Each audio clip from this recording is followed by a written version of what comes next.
Je suis M. Bari Mamadou Djoulde, président du bureau amical des ressortissants Amman. Dans l'organisation du bureau amical des ressortissants Amman, on a beaucoup de difficultés. Mais les principaux sont l'obtention des pièces.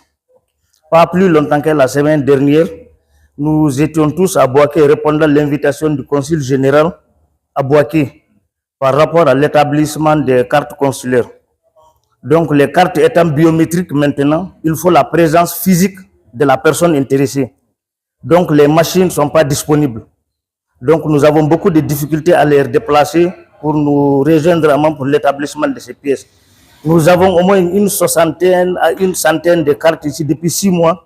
On attend l'arrivée de la machine pour établir les pièces pour nos compatriotes. Mais malheureusement, nous attendons toujours. Okay. On est à combien de kilomètres de Bouaké? Bouaké fait 325 km si je ne me trompe pas. Wow. Donc ils quittent là-bas pour venir ici? Oui, pour venir. Mais ils ont d'abord des difficultés. Bon, ils vous ont dégagé les régions. Pourquoi ils viennent? Ils nous ont dit que la machine n'est pas disponible. La machine n'est pas pour nous Guinéens qui louent la machine avec d'autres opérateurs. Okay. Donc la machine n'est pas disponible pour le moment. Ils nous ont dit d'attendre encore. Donc nous attendons. D'accord. Comment vous faites pour mobiliser? Est-ce que vous lancez des appels jusqu'au village? La mobilisation, on les fait par coup de fil ou bien dans les groupes WhatsApp. Okay. Nous lançons appel à tous les compatriotes intéressés. Ils viennent, ils font leur dépôt de dossier. On attend, si on a un montant, on appelle la machine. Okay. Ils viennent. L'année passée, à pareil moment, on a fait 1470 cartes. Okay. Donc, c'est les dernières, c'est les retardataires, je peux dire, qui sont là maintenant, une centaine de cartes. C'est ça, on attend depuis 6 mois. La machine n'arrive pas encore. Parce qu'ils sont occupés à autre chose. D'accord. Une carte coûte combien ici? Quand ils se déplacent, peut-être ils viennent. Pour le consul, la carte, c'est 7 000. Okay. Pour nous, à Man, la carte, on a fait à 9 000. Parce que les 2 000, notre bureau n'a pas de source de revenus. Donc, le local, on le paye. Même si entre nous, membres du bureau, il n'y a pas un salaire, mais on paye le local. Donc, les cartes sont à 5 ans. Donc, si pendant 5 ans, quelqu'un ne passe pas au bureau, si on n'a pas un fonds pour pouvoir payer le local, à la prochaine, ils ne vont pas nous trouver dans le même lieu. Donc, nous sommes obligés de mettre un peu sur la carte pour qu'on puisse payer le local et puis faire face à d'autres dépenses encore. J'estime qu'il y a de la pression au niveau de ces citoyens-là qui ont déposé leur dossier. Certainement. Qui n'ont pas leur carte. Certainement. Ils nous appellent toujours pour nous demander quand est-ce qu'ils vont avoir leurs pièces. Donc, le message que je lance à l'endroit du consul, c'est vraiment nous faciliter la tâche pour que la machine vienne à main. Même si c'est pour 2 jours, on va évacuer les dossiers qu'on a sous la main pour permettre aussi à d'autres concitoyens un peu réticents parce que si généralement quelqu'un dépose ses pièces, ça prend assez de temps, il n'a pas récupéré sa carte, ça va pousser à d'autres de ne pas venir parce qu'ils ne vont pas voir du férié. Donc nous souhaiterions que l'ambassade et le consul vraiment pensent à ça pour nous faciliter cette tâche. Okay. Au-delà de ces cartes-là, est-ce qu'il y a d'autres problèmes? Bon, je sais qu'il y a beaucoup de problèmes, mais tout est basé aux cartes. Okay. Parce que quand nous étions à Bouaké, le consul général nous a dit que le souci principal du président Mamadi Doumbouya, c'est le bien-être de la population guinéenne et les ressortissants guinéens partout où ils sont, eux, le vivre ensemble. Je sais que le bien-être commence d'abord par la libre circulation et on peut circuler quand on a une pièce. Donc s'il n'y a pas de pièces, donc ça nous fait un peu difficile la circulation. Justement, est-ce que vous aviez été témoin? Est-ce que vous aviez pu gérer des cas comme ça, que des citoyens sont interpellés, faute de carte d'identité? Oui, oui. Ok, expliquez-nous un peu. L'année passée, il y a eu 3 jeunes qui sont été raflés ici. Ils n'avaient ni pièces, ni extrait, mais leurs parents étaient avec nous ici. Les a gardés longtemps à la gendarmerie parce que l'année passée, à pareil moment, c'était la CAN. Donc, le phénomène du terrorisme menace toute l'Afrique.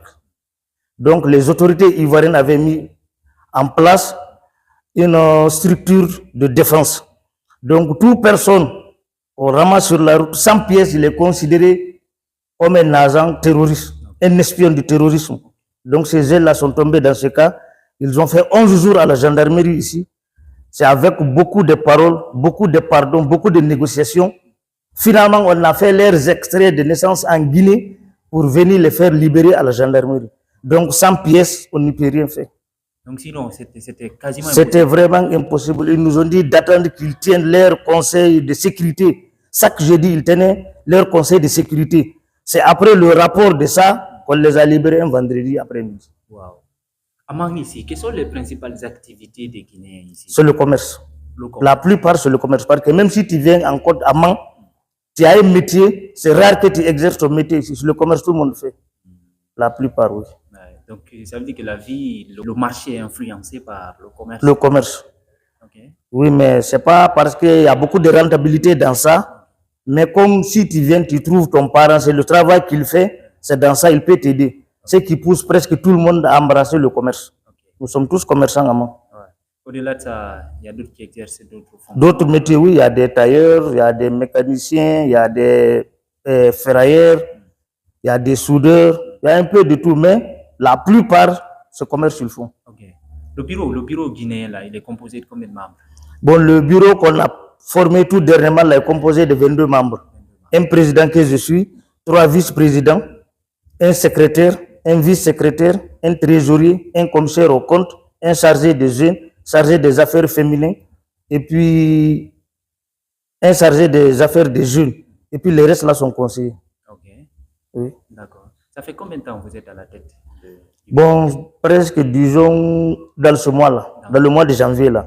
Mais depuis 2012, j'étais dans les couloirs du bureau amical à Mans. C'est ce qui m'a permis aussi d'intégrer un peu le système et de connaître leur fonctionnement. Ok. D'accord. Votre message de fin, votre dernier message à l'endroit des concitoyens, à l'endroit de l'ambassade. Vous avez déjà lancé un message à l'ambassade? Par rapport aux concitoyens, d'abord, moi, je les demanderai d'être patients, de nous attendre. Si le cas des cartes consulaires retarde là, ce n'est pas de notre volonté. Ça dépend de nous aussi, nos autorités. Maintenant, les autorités, par rapport à l'ambassade ou bien au consul, nous demandons au consulat vraiment de penser à nous, aux concitoyens, pour l'obtention des pièces biométriques. Alors, Mang, c'est une grande région. Oui. Mang, c'est une grande région Oui. et vous êtes ici au centre. Oui. Comment vous faites pour communiquer avec ceux qui sont dans les coins reculés? Bon, dans les coins reculés, dans chaque sous-préfecture, dans chaque village de Mans, on cherche à avoir un jeune un peu dynamique dans le village qui nous remonte toujours les informations concernant les compatriotes pour qu'on puisse agir à temps. D'accord. Merci beaucoup. Oui, merci, c'est moi qui vous remercie.